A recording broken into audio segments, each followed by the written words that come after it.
एक बार की बात है, केरल के एक छोटे से शहर में सुल्तान नाम का एक डरावना कब्रिस्तान था। ऐसा कहा जाता था कि उस कब्रिस्तान में विभिन्न प्रकार की अलौकिक शक्तियां रहती थी। एक चांदनी रात को बिल्ली, लूसी और रोहित, तीन दोस्त कब्रिस्तान के किनारे पर एकत्रित हुए। अचानक उनको कब्रिस्तान से भयानक फुसफुसाहट की आवाज़ सुनाई दी। आवाज़ कहाँ से आ रही थी ये देखने के लिए वे हाथ में टॉर्च लेकर सावधानी से कब्रिस्तान के गेट के अंदर घुसे। जैसे ही वे कब्रिस्तान में दाखिल हुए, हवा तेज चलने लगी। अचानक उन्होंने एक इंसान को एक मकबरे के पास टहलते हुए देखा। वो उदास और खोया हुआ दिखाई दिया, इसलिए बिल्ली, लूसी और रोहित उसके पास आए और पूछा, कौन हो तुम और इतनी रात को यहाँ क्या कर रहे हो? तो उसने जवाब दिया कि मैं एक आत्मा हूँ और मेरा नाम अकबर है।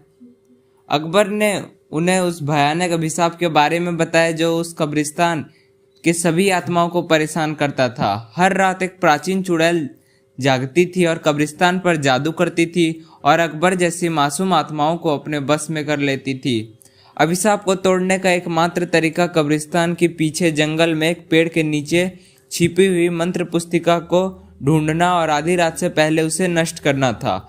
जादुई पुस्तक ढूंढने की दृढ़ संकल्प लेकर बहादुर तिकड़ी अपने मिशन पर निकल पड़ी। उन्होंने अंधेरे में मकबरों के बीच रास्ता खोजा जंगल में जाने के लिए और इस बात का ध्यान रखा कि आराम करने वाले आत्माओं को परेशान न किया जाए।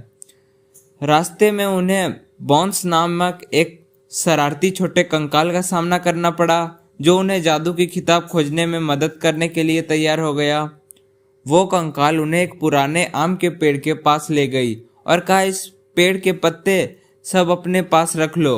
अगर ये पत्ता तुम्हारे पास रहेगा तो वह चुड़ैल तुम्हारा कुछ बिगाड़ नहीं सकती और ये पत्ता तुम्हें जादुई किताब हासिल करने में मदद करेगी। ये कहकर वह कंकाल वापस कब्रिस्तान की तरफ चला गया। आम के पत्तों को अपने हाथ में लेकर तीनों दोस्त जादुई किताब ढूंढने लगे। बहुत ढूंढने के पश्चात जंगल में एक झील के अंदर उन्हें क्षमता हुआ कुछ दिखाई दिया। रोहित को तैरना आता था तो उसने झील के अंदर जाकर वह चमकता बॉक्स ले आया। जैसे ही आम के पत्तों को बॉक्स के ऊपर रखा, वैसे ही बॉक्स खुल गया और चमकती जादुई किताब बाहर निकल आई। आधी रात करीब आते ही वे तीनों अपने हाथों में जादू की किताब लेकर श्राप को तोड़ने के लिए कब्रिस्तान की तरफ बढ़े। कब्रिस्तान में आकर वे किताब को खोले और एक प्राचीन मंत्र का पाठ किया। मंत्र पाठ करते ही जमीन कांपने लगी और कब्रिस्तान में एक तेजी रोशनी छा गई।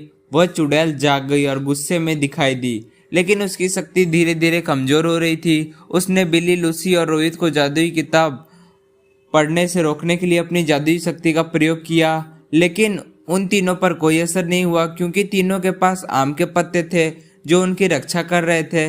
धीरे धीरे चुड़ैल की सारी शक्ति खत्म हो गई और चुड़ैल भस्म हो गई। इस तरह बिल्ली, लूसी और रोहित ने कब्रिस्तान में फंसी हुई आत्माओं को मुक्त किया और कब्रिस्तान में फिर से शांति छा गई। दोस्तों, आपको कहानी कैसी लगी? अच्छी लगी तो वीडियो को लाइक कर दें और अगर चैनल पर नए हैं तो चैनल को सब्सक्राइब कर दें।